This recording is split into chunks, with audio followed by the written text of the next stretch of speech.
You've just stepped into She Said What She Said, where the tea is hot and the shade is real. and we always say it with our chest. Hello, my friends. Hello. We are back today for another wonderful, dramatic episode. Today, we're going to get into talking about something a lot of people avoid because it hurts, and that's outgrowing friendships, which a lot of us do. Friendship breakups can be worse than relationship breakups. Absolutely.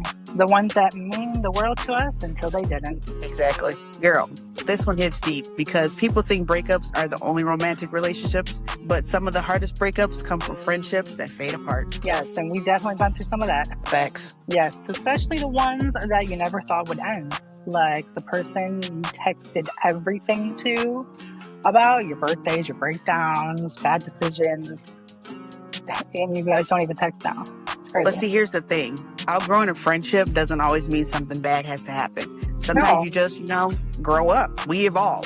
We're not on the same page with that person from 5 years ago, and maybe they're not either. Nope, exactly.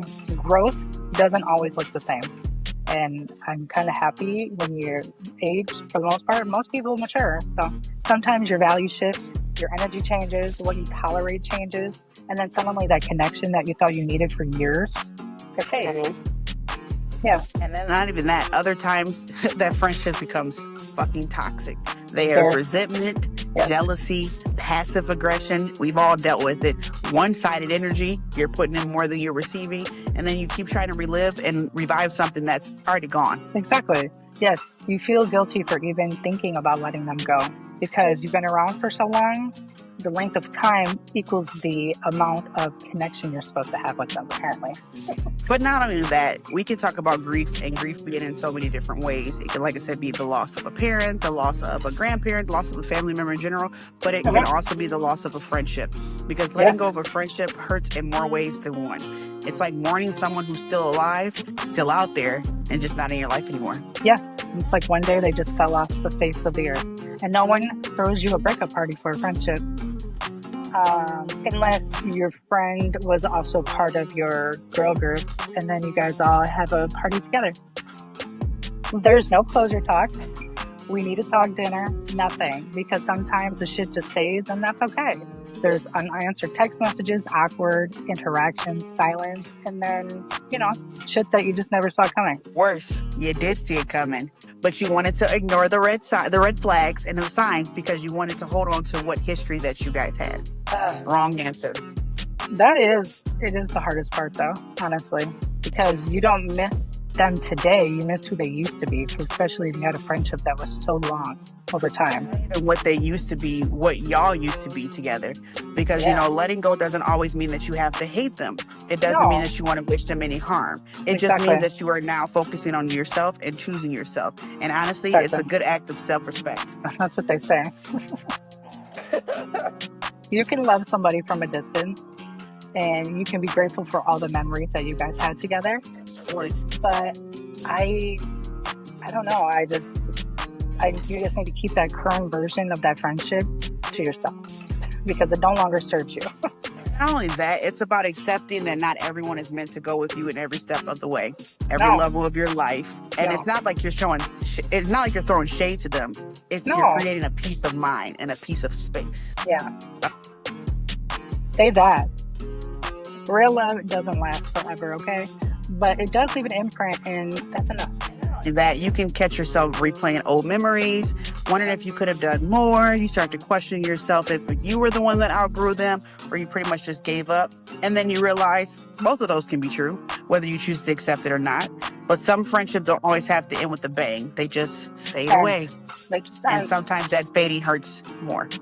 It is, but it's very necessary. Silence doesn't always mean shade, and I want people to understand that. You don't always have to have that conversation just to walk away from somebody. Sometimes silence is self-respect for yourself. Sometimes you stop texting because it hurts, and that's okay. Because you love yourself too much to keep forcing something that is not there anymore. Not only that, I feel like sometimes growth can cost you the relationships where you had to shrink yourself down, dumb yourself down, belittle yourself to make this friendship work.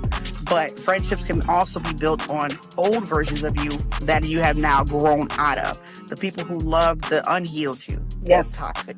The people who benefit from your boundaries being blurry, toxic. Say that shit louder with your chest. please. Because when you finally start choosing peace, showing up fully, setting boundaries, you'll notice who gets quiet and who doesn't, who show up and who doesn't, and who calls you fake because you stop being unavailable. Period. And not only that, that shit hurts. Let's be real. But it also will set you free.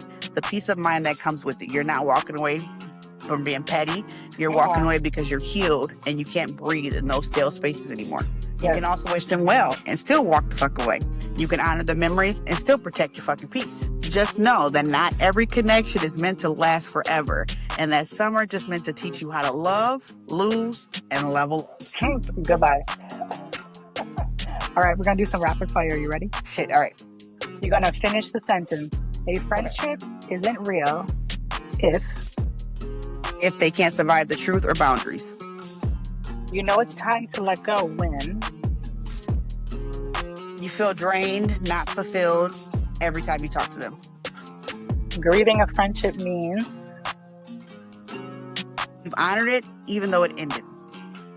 So if you're in that in-between space where a friendship feels off, I want you to know we understand and you're not alone in feeling like that. But if you're scared to let go, know this. It's okay to walk away.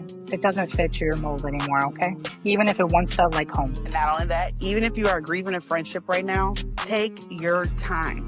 You are allowed that time. Feel it in the moment, mourn it in the moment, but don't let the loss convince you that love like that isn't possible to find again. It has to be real, mutual, and rooted in who you are now. Yes, we will be back next Friday for another episode of Messy Chaos. And if you want to leave us a comment or message us, if you have a topic that you want us to discuss that you can't discuss, feel free, because you know we damn sure will. That part. Until next time, bye.